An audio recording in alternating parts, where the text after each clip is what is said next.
আজকে শোনাবো মুম্বাইয়ের সান্তাক্রুজ এলাকার একজন চার্টার্ড অ্যাকাউন্টেন্ট যার নাম রাজ লীলা মোরে।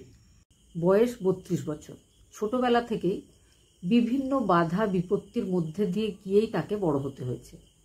যখন তার বয়স মাত্র 6 মাস তখন সে নিজের বাবাকে হারিয়েছিল। মা একজন সিঙ্গল মাদার খুব কষ্ট করে তাকে বড় করে, তাকে একজন সফল চার্টার্ড অ্যাকাউন্টেন্ট তৈরি করে। বর্তমানে সে সান্তাক্রুজের একটা বড় ফার্মে কর্মরত ছিল। টাকা পয়সার কোনো অভাব নেই। কোভিড টাইমে তার শরীরে ক্যান্সার ডিটেক্ট হয়। বেশ কিছুদিন ট্রিটমেন্টের পরে সে সুস্থ হয়েছিল, কিন্তু বর্তমানেও মাঝে মাঝে তাকে নিজের পুরো শরীরের চেক আপ করাতে হতো। 2 বছর আগে এক সুন্দরী মডার্ন মেয়ে তাকে সোশ্যাল মিডিয়াতে ফ্রেন্ড রিকোয়েস্ট পাঠায়। রাজ লীলা মোরে সেটা অ্যাকসেপ্ট করে। মাঝে মধ্যে চ্যাটিং, তারপরে ফোন নাম্বার আদান প্রদান, সেই বন্ধুত্বটা একসময় প্রেমে পরিণত হয়। দুজনের মধ্যে একটা ঘনিষ্ঠ সম্পর্ক শুরু হয়। তারা বেশ কয়েকবার মুম্বাইয়ের বিভিন্ন হোটেলে ঘনিষ্ঠভাবে একান্তে দেখাও করেছিল। দুজনের রিলেশনশিপে যখন ছিল, এইভাবেই 6-8 মাস কাটে। মেয়েটার নাম ছিল শবা কুরেশি। মেয়েটা যদিও অন্য ধর্মের ছিল, তাকে নিয়ে রাজ খুব সিরিয়াস ছিল। ভবিষ্যতে তার সাথেই সংসার শুরু করবে এমনটাও সে ভাবছিল, কারণ দুজনের মধ্যে সম্পর্কটা এতটাই গভীর ছিল। হঠাৎ করে একদিন একটা আননোন নম্বর থেকে রাজের কাছে একটা ফোন আসে। ফোন রিসিভ করলে সেদিক থেকে জানানো হয় যে তার নাম রাহুল পারওয়ানি। সে রাজ আর সবার ব্যাপারে সব কিছু জানে, আর তাদের দুজনের ঘনিষ্ঠ মুহূর্তের ফটো আর ভিডিও তার কাছে আছে। বেশ কয়েক লাখ টাকা চাওয়া হয়, আর বলা হয় যদি এই টাকাটা না দাও তাহলে ওই ফটোগুলো, ওই ভিডিওগুলো সোশ্যাল মিডিয়াতে ভাইরাল হবে।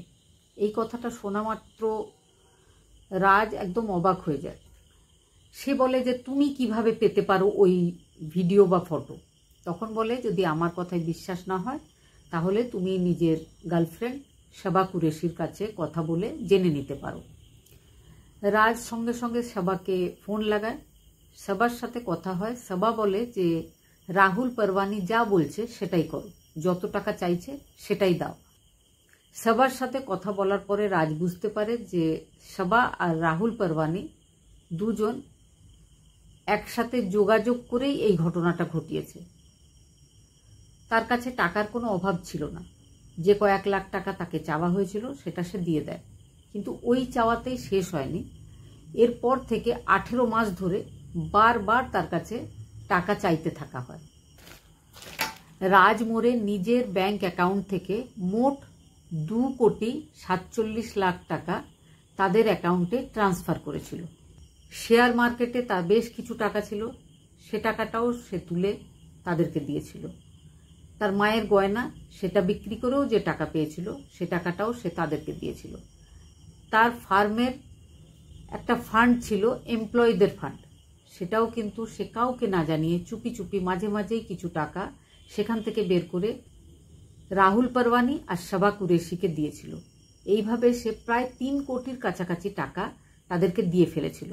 শেষ পর্যন্ত তার কাছে কিন্তু আর কোনো টাকা নেই, আর সে বুঝতে পারছে না যে তাদের চাহিদা এবার সে মেটাবে কি করে। রাজ মোরের কাছে একটা এসইউভি গাড়ি ছিল, সেই গাড়িটা পর্যন্ত শবা আর রাহুল পারওয়ানি হাতিয়ে নিয়েছিল। শেষ পর্যন্ত 5 জুলাই 2025, 18 মাস ধরে তাদের দুজনের চাহিদা পূরণ করার চেষ্টা করতে করতে হাঁপিয়ে গিয়ে 3 পেজের একটা নোট লিখে দিয়ে বিষাক্ত কোনো জিনিস খেয়ে সে নিজের জীবনটা শেষ করে দেয়। মায়ের বয়স বর্তমানে 65 বছর। তিনি খুব কষ্ট করে আশেপাশের প্রতিবেশীদেরকে ডেকে নিয়ে নিজের ছেলেকে হসপিটালে নিয়ে গেছিলেন, কিন্তু হসপিটালে যাওয়ার পরে তিনি জানতে পারেন তার ছেলে আর বেঁচে নেই। তিনি খুব কান্নাকাটি করেছেন, আর তিনি পুলিশের কাছে রিকোয়েস্ট করেছেন সেই দুজনকে যেন তাদের প্রাপ্য শাস্তি দেওয়া হয়, না হলে এই ধরনের ঘটনা আমাদের দেশে আরও ঘটবে, বারবার ঘটবে। এই ঘটনা ঘটে যাওয়ার পরে রাহুল পারওয়ানি আর শবা কুরেশি দুজনকেই পুলিশ টিম অন্ধেরি তাদের বাড়ি থেকে অ্যারেস্ট করেছিল। জিজ্ঞাসাবাদের পরে জানা যায় যে তারা দুজন বয়ফ্রেন্ড আর গার্লফ্রেন্ড। তারা দুজনে মিলে প্ল্যানিং করে একজন সফল চার্টার্ড অ্যাকাউন্টের কাছে টাকা হাতিয়ে নেওয়ার জন্যই এই পুরো ঘটনাটা ঘটিয়েছিল। রাহুল পারওয়ানি আজমের রাজস্থানের একজন ছেলে। সে গত 3 বছর আগে মুম্বাইতে এসছে। প্রথমে সে কন্ট্যাক্টে ইন্ডিয়ান এয়ারলাইন্সের একজন কর্মচারী ছিল। সেখান থেকে তাকে তার ব্যবহারের জন্য বের করে দেওয়া হয়েছিল। তারপরে বর্তমানে সে মডেলিংয়ের চেষ্টা করছে। আর তার বান্ধবী শাবা কুরেশি, সেও একজন ছোটোখাটো মডেল। তাদের দুজনকে অ্যারেস্ট করে যখন পুলিশ টিম নিয়ে যাচ্ছিল, তাদের ভিডিওটা নিউজে দেখানো হয়। সেটা দেখে মনেই হচ্ছিল না যে তারা এই ঘটনার জন্য একটুও লজ্জিত। তাদের দুজনকে অ্যারেস্ট তো করা হয়েছে, কিন্তু কিছুদিন পরেই হয়তো তাদেরকে জামিনে মুক্তি দেওয়া হবে। কিন্তু এই ঘটনাটাতে রাজ মোরের দোষটা বেশি, কারণ তার উচিত ছিল পুলিশ স্টেশনে যাওয়া, পুলিশের কাছে হেল্প নেওয়া। এইভাবে নিজের বৃদ্ধা মাকে এই পৃথিবীতে একা ফেলে রেখে যাওয়াটা তার একদম উচিত হয়নি। রাজ মোরের ভাবা উচিত ছিল যদি তার ভিডিও ভাইরাল হয়, সেই সঙ্গে কিন্তু শাবা কুরেশির ভিডিও ভাইরাল হবে। আর এই যে পুরো ঘটনাটা, রাজ লীলা মোরে নিজের যে 3 পেজের একটা নোট লিখেছে, সেটাতেই সমস্ত ঘটনাটা সে লিখে গেছে।